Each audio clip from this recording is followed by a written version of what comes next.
toddlers. A childless person doesn't know that difference. I'm like, God, I mean, what's that noise? Yeah. Tell me what's wrong. Not the shaking. I know. We learned now that you can't shake kids.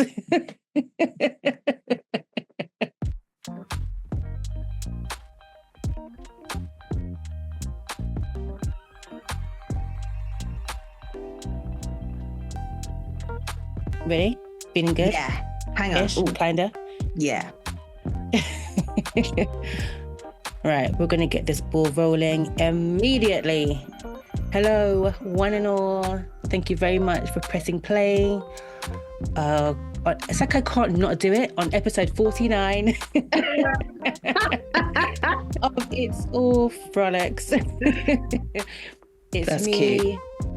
Monique B, and if you can see her, the news reporter, the anchor woman, Amy G. We're here live in the studio. Woo! Oh my gosh. Right, before we go any further, we're going to do the things. Do it for self. Subscribe to the channel. Engage. Let us know what you think about it. Like, you might as well. Cost nothing. And follow and forward, because sharing is caring. That's it. That's those who already have as well, actually. I've seen lots of new people joining the Instagram account. Awesome. Thanks, guys. Yeah. I got this stain lip thing. Hydrate and Shine Tinted Lip Oil. Who makes it? Aldi. You know. Really? I love that shop. I've got one on the cusp of opening up, and it's just like, I cannot wait, because all the best dupes are there apparently. Not little. It depends which. I think you need to have a decent sized Aldi to get all of the good things, but they're always in the special buy aisles. You're never going to find them with the normal bath and perfumey bits. Yeah. They'll be, and once you see it, just pick it up, because it will not be there when you go back. Okay. TK Maxx mentality. Yes, just perfect. And if you're like, this looks like something I'm gonna like, buy a lot. Buy a couple. When I tell you that I got the best BB cream from there, it just went on. It was beautiful. It kind of got rid of all of the imperfections, and like, I look like the best version of myself. And then they fucked with the shadings. So the shade 4 that I was on before, shade 4 now is like Essex girl on holiday. It's a shade of orangey brown. There's no kind of such shade. That's absolute shade to Essex girls. I apologize. I mean, like the worst versions, you know, where foundation and neck just does not don't match. Yeah. So okay, they that's just so messed annoying, with it. though. Why did they do that? I don't know, because it was perfectly fine. If it ain't broke, don't fix Literally, it. No one gave you any type of feedback or permission. Leave the shit. If it's selling, it's working. So sad. Anyway, so just pushing the Hydrate and Shine Tinted Lip Oil. And this is called Merlot Moment, which actually I could do with right now. Yes. Oh my God. So we've basically been having a lot of tech issues. The internet is just giving us the middle finger constantly. The Wi-Fi is checking in and out. Like, it's been a lot. So we're going to push through and scrape through to the end of this episode. Bearing in mind, we've been here a while now. So with that said, huh? No, it's happening again. Oh dear. That went in slow-mo. You went like this. Keep that. We're back. All right, We're back. Let's just get into the deep dive shit. We might even stay long. Let's just see. Okay, this week's deep dive question is, what do you believe are the key ingredients for a successful relationship? I have got 1, 2, 3, 4, 5. I've got 6 things, just random things, not in any order. And, if you were to ask me this question like next week, next month, they could be different things, but this is what came up when You were I thinking about it. jotted down. Yeah. And you might have some of the same things on yours as well. So please do chime in because I'm not great with the whole monologue situation. So the first thing that I had was communication. Ooh, same. Well, not the first thing, Because but it was on there. it's there? Okay. Because if we ain't talking about it, who knows what's going on? If I can't talk to you, are we even friends? No. I have to wait till the moon is like in a certain alignment and your chakras are beaming. No, it's not going to work. I need to be able to talk to you whenever about whatever, as long as obviously it doesn't cross any, personal boundaries that the other person has. But yeah, for me, communication is, I feel like, the key to pretty much most things. The days of us expecting people to know how we should be feeling just because we've been friends for 10 years, it's not a thing. Just because we live together, it's not a thing. If I'm not telling you, I have to assume that you don't know. So as someone who has been on a journey to communicate better, because before it was piss poor. I was definitely of that mindset, like, well, you've known me for so long and you can see that I'm not happy, so surely something must be up. And just getting more pissed off because that person is not addressing it. Which, when you think about it, is really frigging immature. Do you know what I mean? It's just like handing over the responsibility to someone else to kind of Make you sort happy. yourself out is wild, But that's a journey we all have to go on to understand that doesn't work. Yeah. Because yeah, I think, but if you think about it, that's kind of how we learn how to communicate with when we're babies. Like, we can't actually say, "Hey, mom, there's shit in my pants. Can you help sort that out?" No, there is. That's what the cry is. Yeah, but it's not. The cry could be anything. The cry could be, "I'm hungry." The cry could be, No, "I'm no, no. cold." The cry They could be, have "Oh, different they have different cries. cries." Yeah. That's a motherless, a childless person doesn't know that difference. I'm like, I God, what's mean, that noise? yeah. Tell me what's wrong. Not the I shaking know. shit. We learned now that you can't shake kids. But yeah, they do have, Wow. they do have different cries. But to be fair, I mean, communication is a taught skill, I feel, you kind of emulate what you see around, either in your home, either on TV. Media has a lot to account for a lot of situations. So yeah, it's a taught skill. Either you're sort of shown through how people talk to you and treat you, or you just kind of figure it out through trial and error as you go along. So yeah, I just feel like, gone are the days where you should expect people to know what you're talking about and just assume that if you've not said it, they don't know. That's a good lesson. What do you Because think? that's the truth. I think, one, you have to be able to articulate what it is that's going on in your mind and what you're feeling.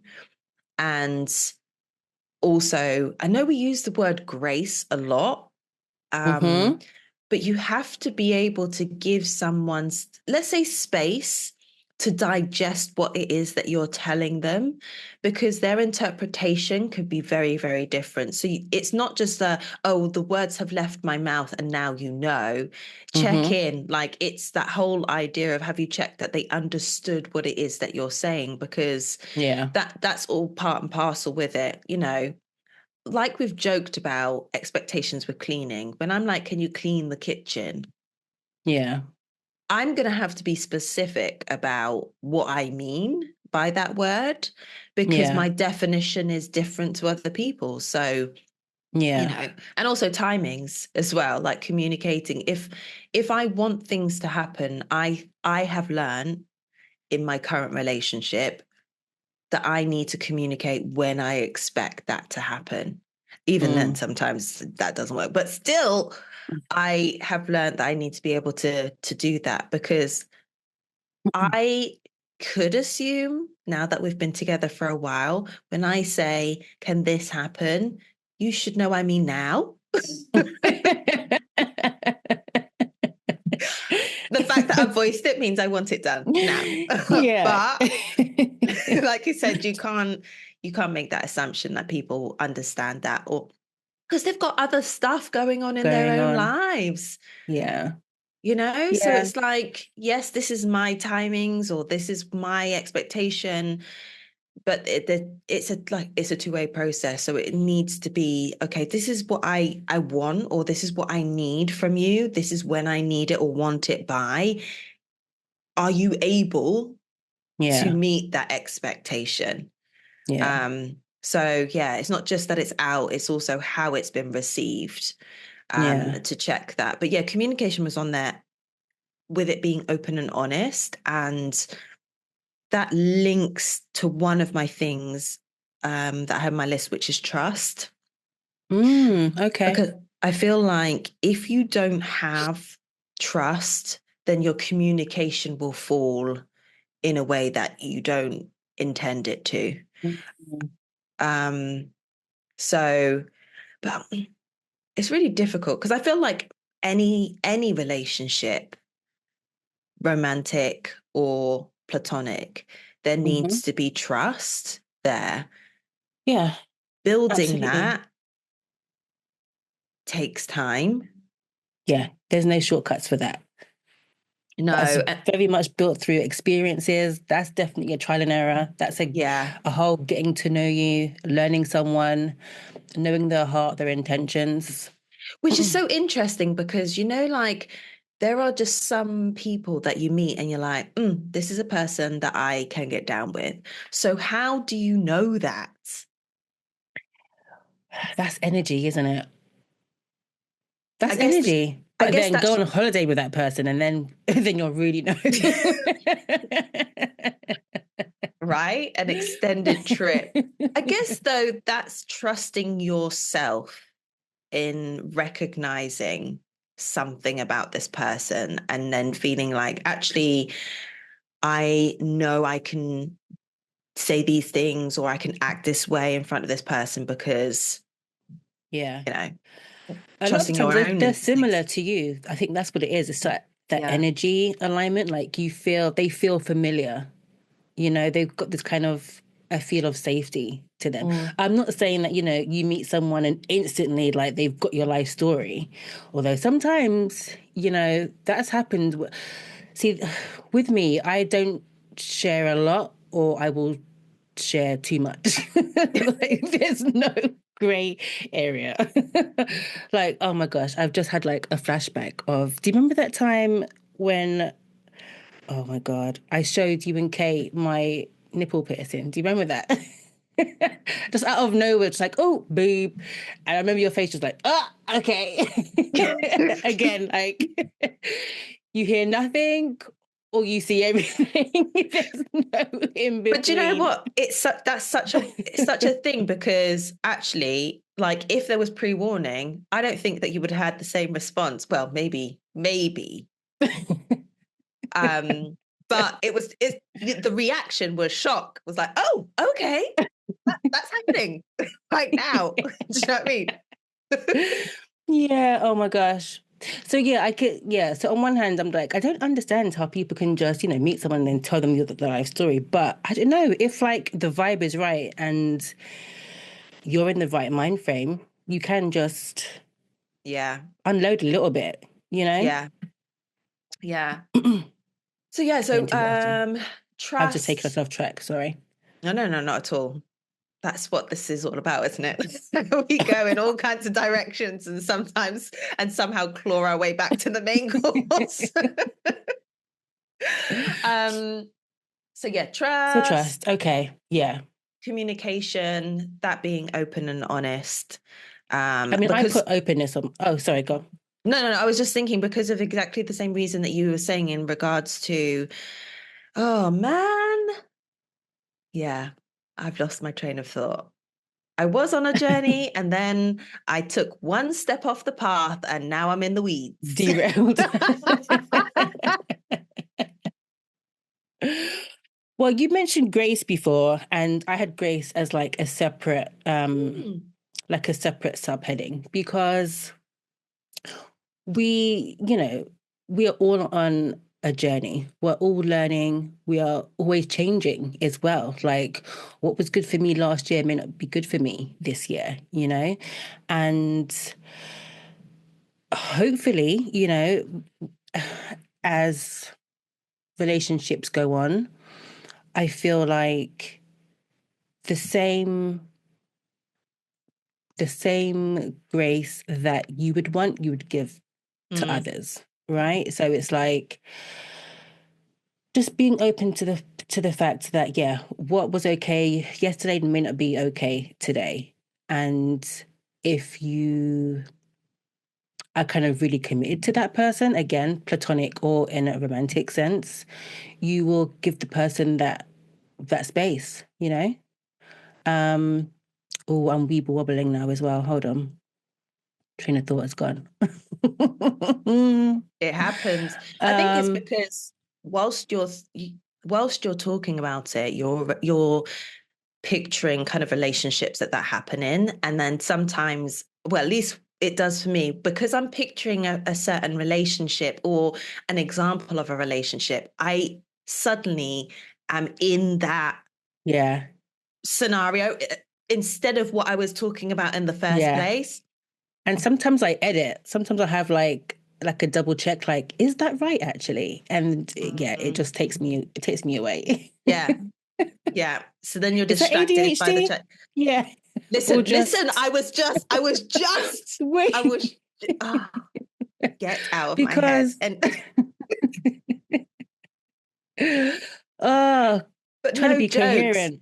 No joke, honestly. Yeah. I was talking, I know I sent you a private voice note about this before, but over the weekend, I met a guy who has it, and he was just explaining these different behaviors and experiences that he goes through having ADHD and his partner having it at a different spectrum, a more enhanced version. And I flippantly, and I'm admitting to it, I flippantly said, we're all on somewhere along this line, this spectrum. And the more and more I've been thinking about it and reflecting on some of the ways that I do things, I wouldn't put it past myself to have a very small element of that. And actually, just the way that I approach things, because one of the things he says, he is the kind of person who needs to be busy. So like, that's how he manages it. He is always doing things. Yeah. He has to always be doing things. And we have been speaking on this podcast many times about you trying to sit down and can't. Yes, that my version of rest is doing everything. And just hearing him say it, and then literally the same day doing a million things, like starting one thing and then being, oh, actually, let me do this, and then starting that, and then going back to the first thing, and then that reminds me, oh, I need to do this thing. Like, I don't seem to be able to just do one thing at a time. Because that was going to be my question. Are you finishing these jobs before you get onto the next one? Not always. Sometimes I'm in a flow. So I'm like in this zone, I'm doing that because it's lots of different moving parts. So actually it doesn't matter.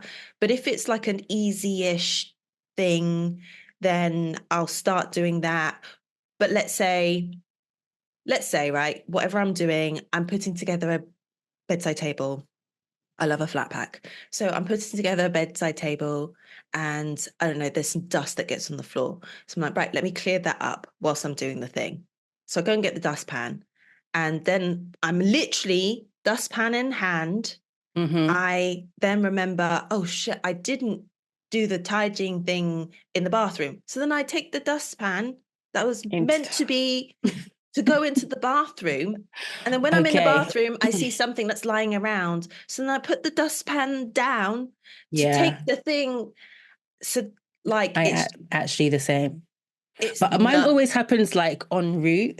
So it's just like, so I would have picked up that dustpan and then on the way back to where the flat pack is, would have saw something in the corner, would have gotten that and then taken that to the kitchen to like empty the dustpan, then saw like something on the side to be washed up, then that's a thing. And then open the cupboard and there's dust on the bottom of the cupboard. So let me just take those things out of the cupboard. It's awful. It's awful. That's why like in several rooms there's like a small pile of clothes here that have been folded but haven't been taken and put in the drawers, although because the job started. Oh god, I know. There was one time where it's like I was almost like out of my body watching me do this, and I'm just like, this is the behavior of a crazy person. It's insane. Like I got up yesterday eventually off the sofa and there were like clothes on my bed that I started folding up, and then oh my god, what the hell happened? So I was folding up these clothes, was going to put them on the side, and then my book was in the way, so I picked up the book and then the bookmark slipped a little bit, so I went to put it back in the book and then caught sight of a couple of words and then ended up reading a couple paragraphs. And it's just like, wait, I'm in the middle of something. How am I now in the middle of this? Like, what is going on? It's nuts. So what's really funny right now is the fact that we started this conversation about successful relationships. I was waiting for us to pause so I could say, case in point. How did we get here? I think I started it, but that's the problem. That is it. That is absolutely it. Just, oh my God. So grace, right? We were talking about grace. We have the grace and openness and compassion with each other to know that there will be tangents. Oh, but we will find our way back. Wild. Honestly, it's I'm getting warm now just thinking about it. It's crazy. I feel like that is something I've learned about myself is, and it's literally is linked to the deep dive, that I can go on all of these random journeys, like the impatience-ness of I want this done now. I have to remind myself that the person I'm with isn't on that same journey with me. So that is definitely something I have learned, is to take a step back and know that they're not me. So they're not thinking about things like I'm thinking about. They're not feeling the things like I feel about them. So I have to be able to communicate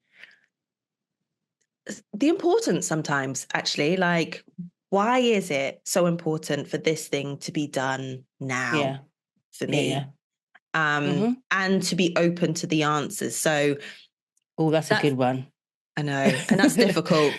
It is. I mean, that's a great point, because that's one of the points I have on my list, self-awareness. You know, self-awareness to know like what your triggers are, self-awareness to know that, you know, we're a work in progress and we're not always going to get it right, self-awareness to know like what your shortcomings are, giving yourself the grace for them, and, you know, being open with those around you about them. Yeah. I think the biggest thing around all of this, and you said it's kind of like the work in progress, is the fact that relationships, you know, when you enter into something, you're not two finished products coming together. Oh, yeah. You're always going to be changing. And in order for that relationship to flourish and to thrive, My God. You got it. Because I said flourish first and then I had to hit the TH. Jeez.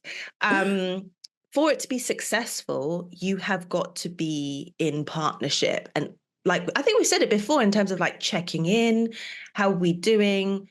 Where are we going? How are we getting there together?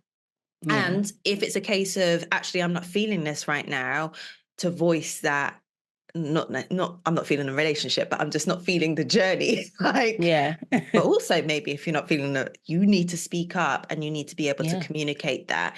And I think what we can sometimes do is when we don't want to hurt someone or we don't want to be hurt, we start dumbing things down or taking steps back, and we start God, I am really not getting a handle on my words today.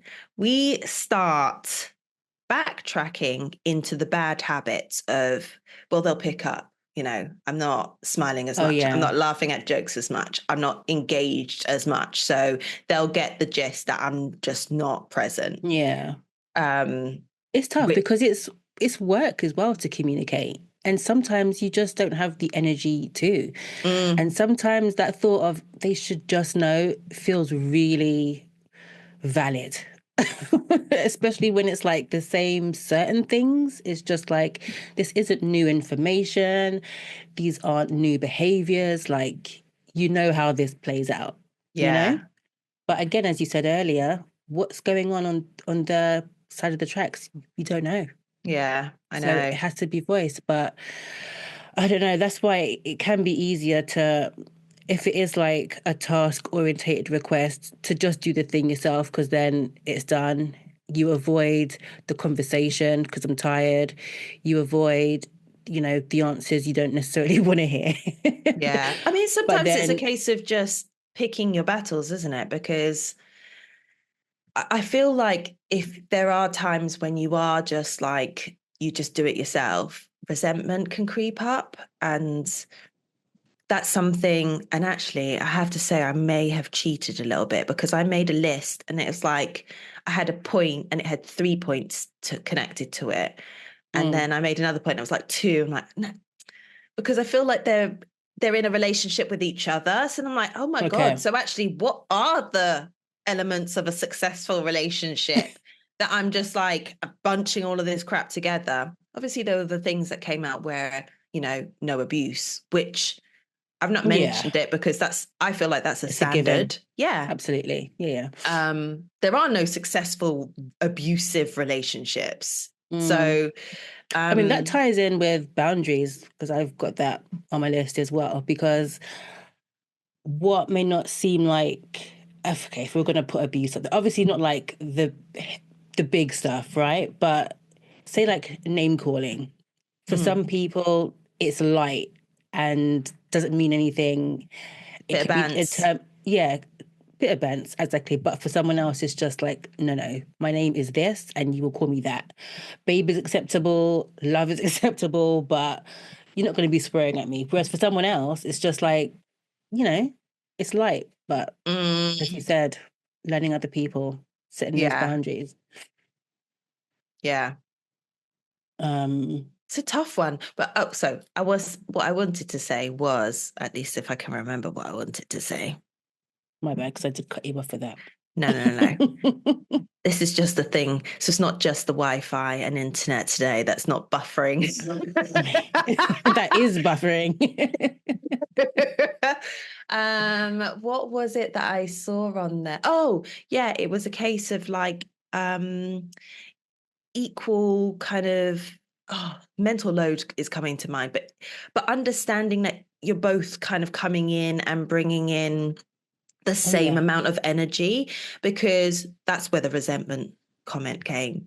Because if one person is always doing the things and the other person is just expecting the other person to do the things, that person's going to run out of time and energy to give to the relationship, because they're giving 80 and they're receiving 20. And I feel like sometimes that's where you can start backtracking, is if you're like, oh, well, I'm not going to do that because, you know, I can just do it quicker myself and I really don't have the energy to communicate it because I think that person could be going through whatever. They've got a lot on their plate. Then that's a bad habit to start getting into, because eventually you're going to be like, well, I don't feel like you're picking up any of this slack. Like, I'm doing a lot of the work. And even when I'm communicating it to you, that feels like I'm doing a lot of the work. Like, there's a certain amount of, I think, certain amount of complacency that can creep in into relationships. And that, but all of the things we mentioned in terms of like communication, having boundaries, if you are true to yourself and you're aware, actually, this is triggering me, and then you can say, hey, babes. Yeah. Hey, shitheads. We need to talk about what's going on here. So, like, to be able to be like, I'm reaching a point where this is actually starting to make me feel bad. Sit down and say, I don't want this to be a whole thing, but I'm starting to feel myself getting here, and I need you to come back on board. Like you say, it's work. It's never going to be an easy ride. Some parts might be easy, but there's always going to be an element of work, as there should be, because relationships take work. All of them. Yeah. I don't know what I can add to that. I feel like you summarized that with a bow on top. Well, speaking specifically about romantic relationships, one thing that I feel like is a key ingredient is having a support group around you, your own friends, because I feel like ideally you kind of want your partner to be a bestie, right? The same way we kind of go for our good girlfriends is the same way, or whoever you are, the same way you want to go for your good friends, the same way you want to ride for your significant other. But when that significant other is pissing you off, you don't want to complain to them about them, right? So hopefully you've got a good group of friends around you that can act as a sounding board for you, that can give you some perspective if needed, that also just other people to socialize with, you know? Yeah. I do feel it for those that are like in relationship that don't have that support. I also feel like it's quite dangerous because you've only got yourself to kind of bounce ideas off, and obviously you're gonna agree with you more times. Or or plant not, doubts into your head, where you can't get a kind of objective viewpoint. And I think it's healthy to have friends outside of your relationship, like, and so that you go off and you do different things with them, and you can come back and talk about it with your other half. Like, oh my God, you know, I obviously love my other half, but I also love doing stuff without them. Like, and it's not because it's just because I think, like, we don't like all of the same things. So it's nice to be able to go away and experience different things with other people. I think it's healthy to be able to do that and then come back, because I also feel like if it's just you and your other half, and like, you might be best friends, but that's it. You only socialize with each other. That can be dangerous when it comes to regulating how you socialize with other people, because what goes on between you, you know, we were talking about boundaries and like name calling and stuff. There can be certain behaviors that could be acceptable between the two of you. That when you take that outside, it's may not fly. No, may it's not so fly. true. It's so true. I just feel like as much as, you know, you love your other half, it's nice to, you know, have opportunities to miss them as well. Do you know what I mean? Like, oh yeah, I do. You go over there and do your thing. I'm going to be over here. And I just think it just makes you more of a well-rounded person, you know, to have interests outside of that one relationship. And also, it's just a lot of pressure for that one person to be into all of the things that you're into. Like, it's not going to happen, you know? Yeah. So, yeah, a support group outside of your relationship I feel like it's essential. I'd push it further than healthy. I feel like it's essential. Yeah, definitely. I would say outside of family as well, like friends, as opposed to just your support group just being made up of your family, like having some outside the family you create. Perspective. Yeah, definitely. Two things that I had on mine. One is, and this is one of those ones that has several things attached: fun, humor, silliness, play. Like, I feel like you need to be able to be that child with someone. Like, you can't take life serious all of the time. Yeah. And I think it comes with like the element of trust and feeling safe, that if you can, I don't know, fall in the mud and have, be laughing at each other and not take offense, because that is funny. If you see someone trip over, like, I don't know, maybe that's just my bad humor. If you see someone trip over, as long as they haven't really hurt themselves, it's a hoot, you know? Yeah, it is funny. Especially if they're like kids or old people. But again, as long as they've not hurt themselves. Do you know what's mad though? Like, if I know that, I don't know, maybe it's an instinct thing. If I could see someone has hurt themselves, like, my first instinct is to go over and help if I'm within the proximity of being able to do that. And then once I know that, okay, then I can't control myself. I'm like, literally like, come on, Doris. Probably, here's your walking stick. You're right there, Clyde. But yeah, and I could speak from my own experience. Like, there have been many times where you trip over or you slip or something, and my other half is hard at me, and I'm just like, I mean, yeah, I'm bruised. Mainly my ego. I'm bruised, but that was funny. Actually, that was funny. And just take the piss, and then, do you remember that time when you took that trip? Oh yeah, ha ha. Just over time, all of the. But also, you get two of those. Don't be bringing that shit up all the time. But that's me. But no, I think you're so right. Fun and silliness is absolutely necessary, because I just feel like that's who we that sort of inner child, I feel like that's who we are for the most part. But it's just like all the adulthood responsibilities just pushes us further away from that little kid, Got to go to work, got to tidy up after yourself, got to, all of the things. But yeah, to have that person that you can do friggin', roly-polies with down the hallway, or, run weird on purpose. Okay, my braces really took me out there. But I just had a flash of me. Do you remember that episode of Friends where Rachel goes running with Phoebe, and she so sometimes I do that because it's so funny just to do. What, just run? But weirdly? Run like Phoebe, just. Really? Yeah. That's good. Well done for you. Just do it for yourself. Not? I know. Literally.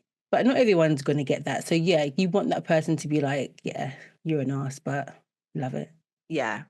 Like, dance. I love a dance. Dance in the kitchen for no good reason. I mean, anyone who knows me knows as soon as I'm like sitting at a table eating food, my shoulders are always going. Mm-hmm. Like, I'm happiest. Don't put history on.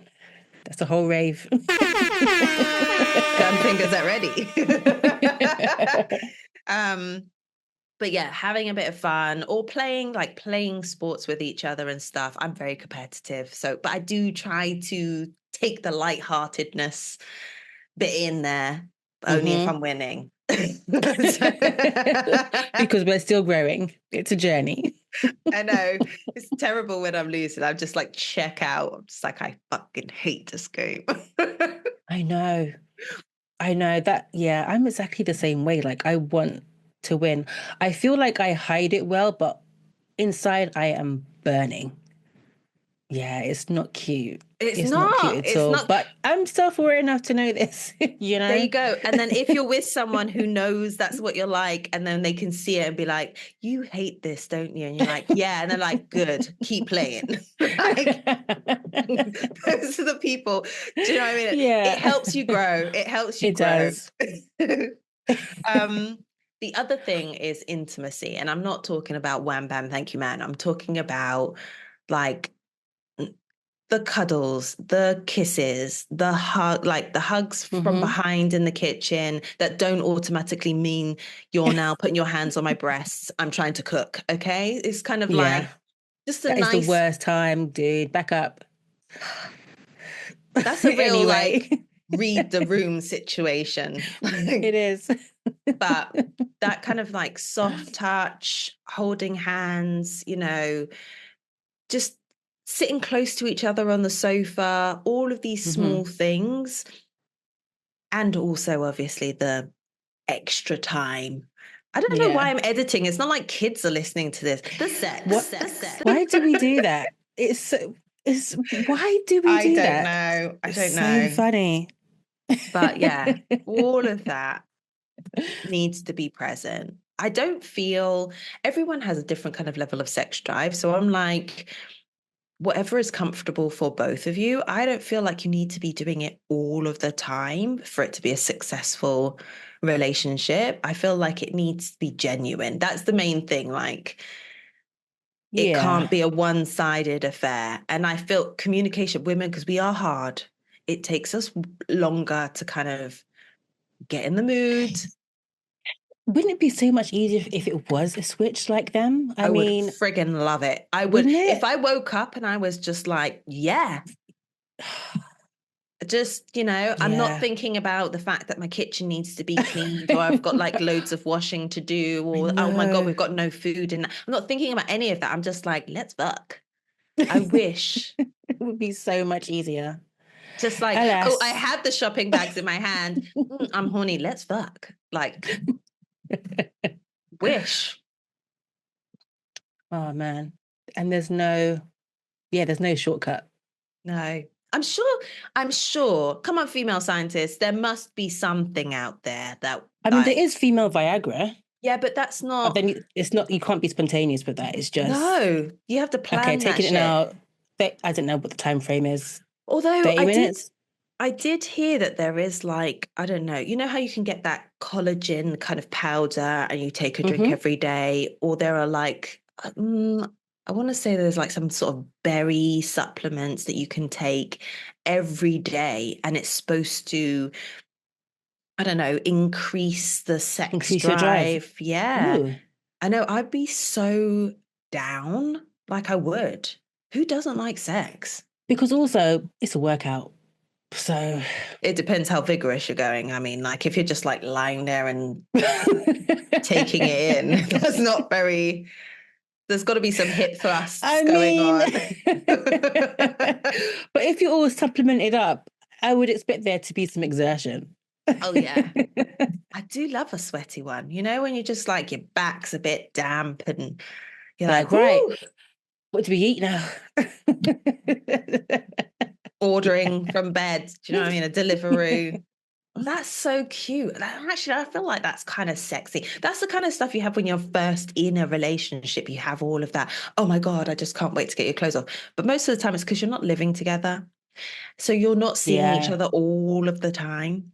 That like absence There's makes the heart. To missing your partner. Like, as I've said this many times before, but there was a time where I found out about couples that live separately, and I was just like, that is wild.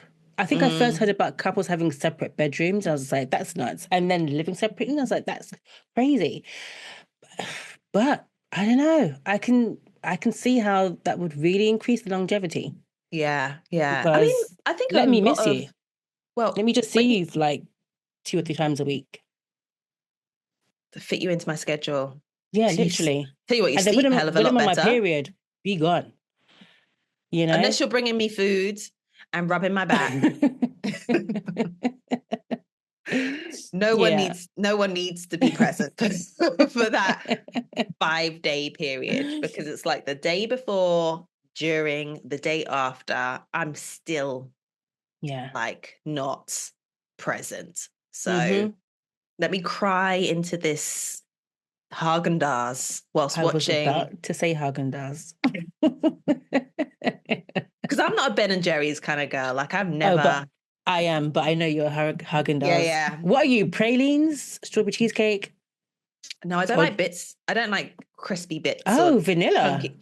No, God. Well, it might as well be vanilla. I like a fruity.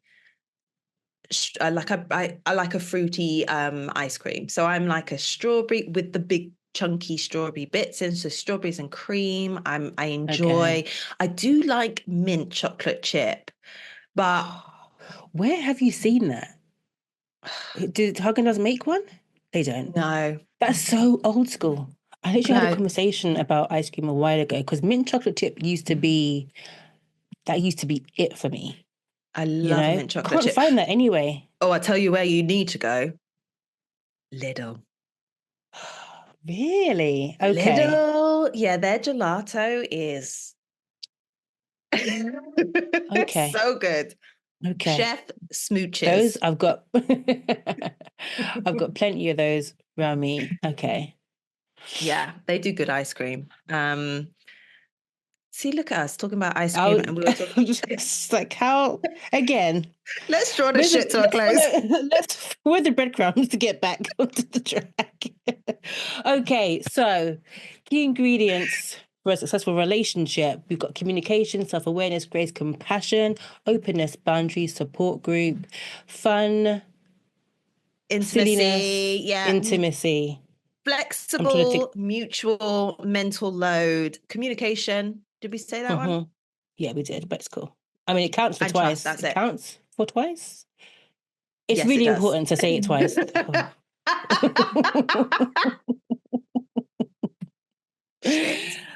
Oh, God. All right. Let's just bring it to a close.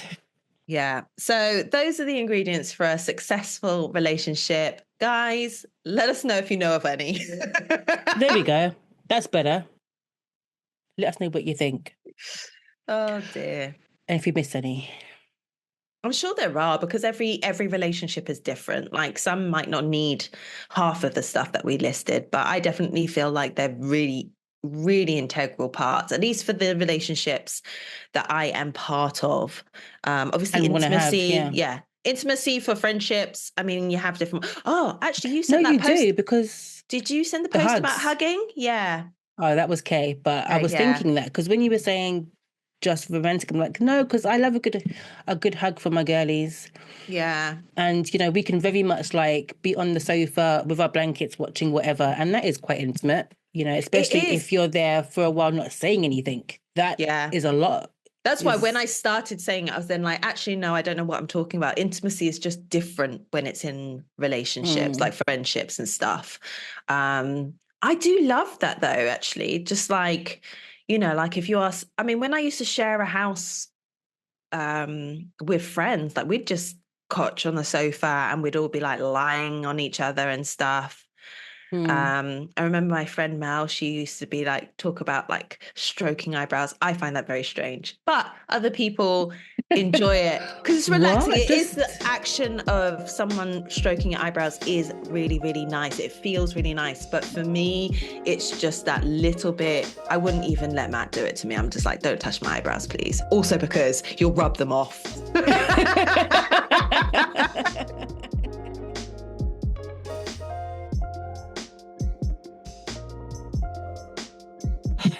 Media circus? Media circus. Here we go. Right. I don't have any like current affairs or anything that I found online, despite the fact I haven't been on there for 48 hours. I've got a couple. Am I the arseholes? Ooh. Yeah. I think we mentioned either last episode or the one before, that we've not had them in a while. So I found a couple. Are you ready? I am. All right. So the first one.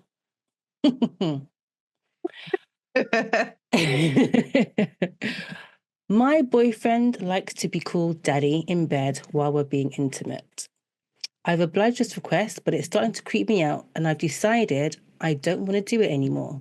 He is not happy and insists it has nothing to do with the connotation of the word. He simply enjoys hearing me say it. Since he wasn't budging on the issue, I told him then that I'd like him to start calling me grandma in bed as a compromise. He didn't like this option and said it was giving him visuals he would prefer not to have. And I'm like, okay, join the club. Anyway, the last time he tried to initiate intimacy with me, I started to refer to myself as grandma in the third person. So things like, do you like it when grandma does this? Should grandma touch you there? And he flew off the handle. He said that I ruined the mood and made him feel gross and that I was being ridiculous. I think I proved my point, but he thinks I'm being an arsehole. So, am I the arsehole? I think it's such a tough one because it comes across as being petty. It does come across as being petty, but she absolutely has proved her point. She expressed that she didn't enjoy the use of the word daddy during that moment, because I don't know why it's a thing. I mean, only a guy could say. It's reeks of patriarchy. It's because everything, all roads lead back.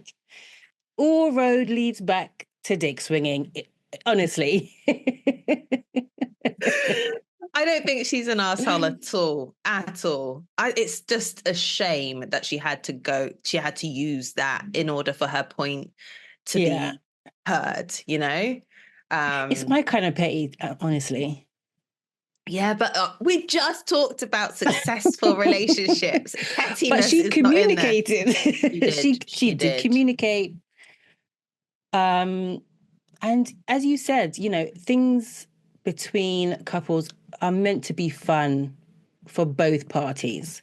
Yeah. Obviously, there's going to be certain things that you'll compromise on for, like, the enjoyment of your other for your other half, for your other half's enjoyment. There we go, got there in the end, which is fine. But if that compromise is like to your detriment, then you've got to hit it on the head, because again, we're opening the door for resentment and to be turned off. As you said, it takes us a minute to get there anyway. Like, I know, as if we need anything else to stop us. Literally, because it can happen just like that. When that ick hits, it's a wrap.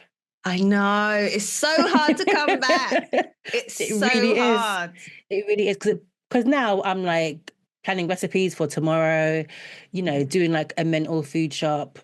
It's not fun for either of us, I know, but do they notice? I mean... that's true. And then that enters us into the conversation about the whole faking orgasms and stuff. Like, I mean, I can't fake. My face is my face. Like, what's happening. If it ain't happening, I'm just like...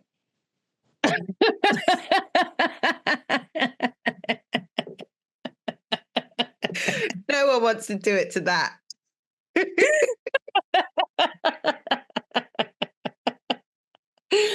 That is funny. And also intimidating as fuck. Like, you better perform. Oh my God. But yeah, wow. That is jokes. Hold on.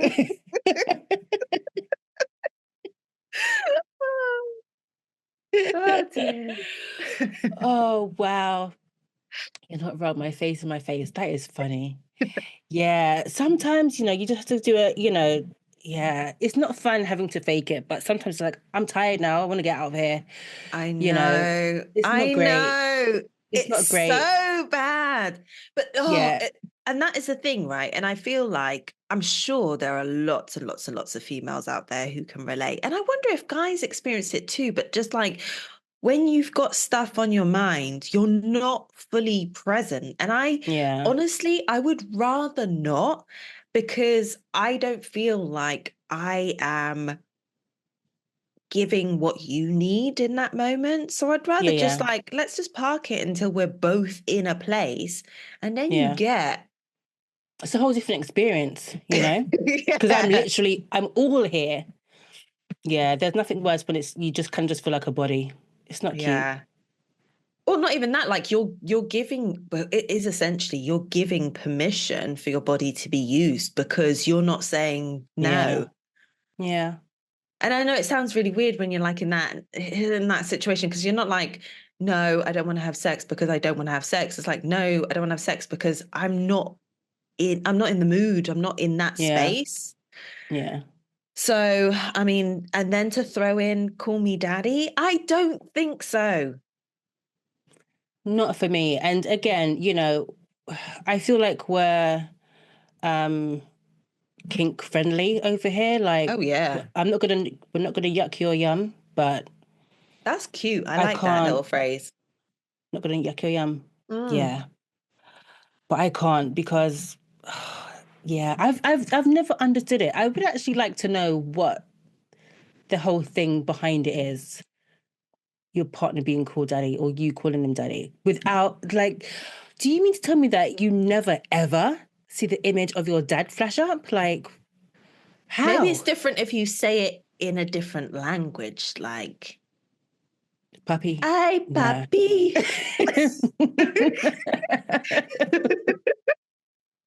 Then I just see my dad wearing a sombrero. This was like, holding a taco. No, what are the words for dad in other languages? They don't sound like dad. It can't sound like dad. But no, because the way that our brains... Yes, it does. Yes, it does. Immediately, yes. But no, the way that our brains work, we know what we're trying to say. So the image still, for me personally, the image still comes up. I'm so intrigued. Like, what is it about daddy? I don't get it. Like, I genuinely don't get it. Like, do women want mummy?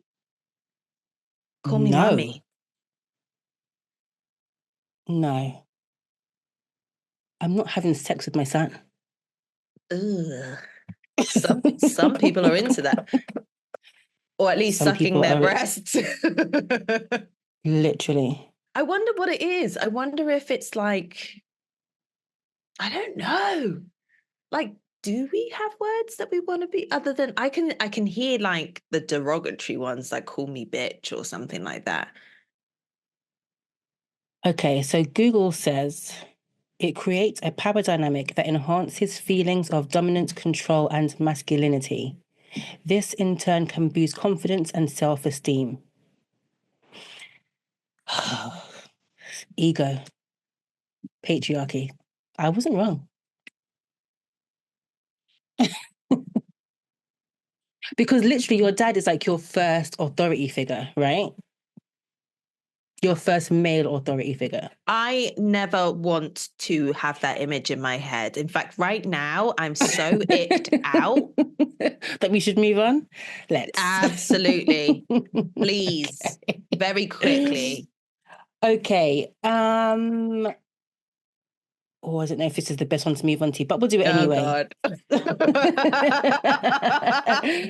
My boyfriend is really protective over his furniture. I assume it's because his furniture is white. This obsessiveness really shows up when I'm on my period. My boyfriend does humiliating things like placing sheets on all of the chairs and lounges, and makes me sleep in the guest bedroom on the first 2 days of my period. He even asks me about... He even asks me about when was the last time I changed my tampon. I'm a grown woman who has had her period since she was 12. I don't need somebody to remind me to change my tampon. When he does this, I just feel embarrassed, and it gives me the vibe that he cares more about his materialistic objects than me. I'm not even allowed to cuddle him during my period. He acts like I'm just a gushing waterfall. I started my period yesterday, and as expected, the sheets came out. I decided to put my foot down, and I took all the sheets off the furniture, which got my boyfriend really irritated. To which I told him he needs to stop treating me like a leaking juice box. He says I have no right to prevent him from keeping his expensive furniture clean, and that I'm the one acting like a jerk. So, am I the arsehole? Yes, I think you're an arsehole. Why the fuck are you still with this idiot? Why do we have the same answer? I feel like that's the only correct answer. Just the fact you kept talking about it, and I was just like, no, get out. Like, you're talking about every time I'm like, it happens once, you have a conversation. If it happens twice, you're out. We're done. I mean, there's no other answer. That's insane. Time to get the sheets out. That is wild. Sleeping in a separate bed, like being ostracized. The fact that he meant I would welcome that. Yeah, but not under this context. No. But generally, I don't want to be touched. Yeah. Because I'm a furnace. I'm bloated. I'm gassy. You just want your own space. I don't want to be around me. So I don't want other people. So let me just go to the guest room. I'll be watching my Netflix in bed. If you really need to engage, bring me snacks, and then we can be friends. But you have got to go. It's 1 week a month, okay? It's like a little holiday. Literally, miss me for a week. I wish this could be the case. I cannot get rid of these guys. They're around me all the time. I love you. Get out. Go. Yeah, he is an absolute. Yeah, why are you here? This is crazy. Do you know what really annoys me though about that kind of attitude from a guy is like, what, you haven't got a mum? You don't have any other female relations, that you don't know that this is a horrendous experience for us every fucking month? Literally. And now you're being an arse about it? Yeah. No. Like, asking when last she changed her tampon is wild. Wild. You're right. The first time it'd be a conversation, but the second time, I can't see you taking out like sheets and stuff. There's nothing more. There's nothing left to be said. No, not good at day. all. Yeah, good day to you, sir. Literally. Ciao.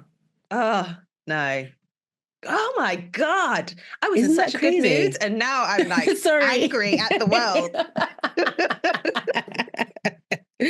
Blame the patriarchy. Okay, I've got one.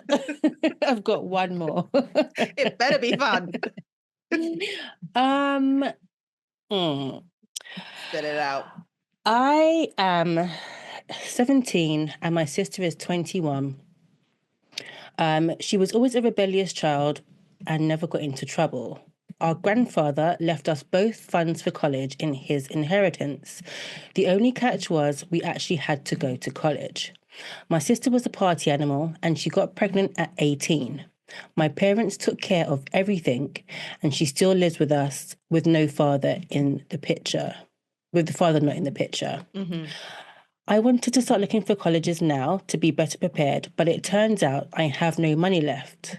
I'm literally sobbing as I'm writing this because my parents have taken my entire trust fund and given it to my sister. I raised this issue during Christmas and was blamed for ruining Christmas and not loving my niece or my sister. I told them that I really hate each and every one of them, and I feel like an arsehole for that. My parents have offered me $10,000 in exchange for me to calm down about the situation, but the amount that I was given was $80,000. They're telling me that I'm being greedy. Am I really the arsehole? Should I take what they're offering me now? Because according to them, that's all that there is. That was a bit all over the place. I should have edited that before, but yes. Hang on. So obviously, I feel like I need more information. So have they used the sisters? I would assume so. And also, I don't know, you're not the arsehole, your parents are. Why are you spending someone else's inheritance? I don't care if you're the person who's in trust, but that just really irritates me when it's like dictated that something belongs to someone, right? Then that belongs to them. If they decide they want to give up that something, then fair enough, but it's their decision. Yeah. That is just... Isn't it crazy? And I really feel like if there was no other option, they should have raised it with them first to say, look, we're in a financial situation. I know that you've got these funds. Would you like, and then you have a choice. I mean, it's just in a difficult situation then to be like, actually, no, I want to use that for college, as opposed to she got herself into the situation, she can find a way out. But yeah, but also those things are true. I know. I mean, you're not an arsehole that sounds kind of heartless, but I don't know if it's a case that I think the full amount was 80K. Yeah, and not that they had 80K each. Let's just say the full amount was 80K. So they would have had 40K each, right? £40,000 is enough to like prepare for a newborn. That can stretch pretty far, you know, because when they're little, there's not a whole ton that they need, really. If we're talking like basics, crib, baby grows, nappies, formula, a buggy, car seat. I feel like if you spend 10 grand, I mean, I know like when I had tea, I didn't spend nowhere near that to begin with. 10 grand will set you up for a good little while. So the fact that they've blown through, well, if they think that there's 10 grand left, so let's just say 70. The fact that they've blown through 70K tells me that that money has gone to other places as well. That is insane. I would be fuming. She is not an arsehole. That is crazy. That's like her future, basically. I know. You know, I mean, she's still going to be able to go to college, obviously, but it's just going to be so much. The repercussions are more longer lasting, you know, coming out of college, like student debt and stuff like that. Yeah, I know. That's so horrible. Like, I just can't. It's so irresponsible of the parents to just pay, to use the money that doesn't belong to them. But if there's allocated amounts, equal amounts to two kids, spend what has been given to one, because it's their kind of like issue, I suppose, or situation. The other one, you're not entitled to touch any of that unless that person gives you permission to do so. And none of that has happened. I'd say take the 10 grand anyway. Take the 10 grand. I would. But you're not an arsehole. And you're still entitled to be pissed until you get the additional 30 grand. Which we know ain't coming back, unfortunately. I am so angry for that person. Like, and the trust as well that's been broken. Like, because and clearly you don't love me as much as you love this tramp. And then to gaslight me on top of it. What a thing to say. You clearly don't love your sister or your niece because you're pissed we spent your money on them. Did you ask me? You didn't ask me anything. That's insane. Some people should not be parents. They should not be parents. It's not for everybody. This is why they need to give out licenses, you know. Like, you need a test. Take a test. You need to do an exam, some exercises. You need to have one of those fake kids for about 5 years before you can actually be granted. Imagine? I think there would be less lawless fuckers out there in the world causing up a stir if parents knew how to parent. But I mean, look at our government. They can't look after us. So who the fuck's going to teach us how to be parents? Actually, scratch everything I said. We're all going to die. We're all doomed. That escalated extremely quickly. You said government, and I was just like, well, the story ends here, really. They're fucked. Everyone for themselves. Next week, riots. Oh my God. Actually, I definitely should not be recording when I'm in this mindset. I'm like all over the place. Destructive. Today's episode has probably been the most chaotic that we've had, especially sober as well. God. I haven't even had coffee. Could you imagine? Could you imagine if we were inebriated? That would be a mess. Oh, man. I do want a glass of wine, though. Have a Merlot moment. Sponsored by Audi. Right. Let's bring this episode to a close because we're going to start fishing in a minute, you know. Everyone, boys and girls, thems and theys, thank you for bearing with us. Kudos to you, because to get through this without a map, you are a genius. Even with a map, you'd be fucked. It'll be like, you know, when you lose GPS and you're just the blue dot, just rerouting. Redirecting.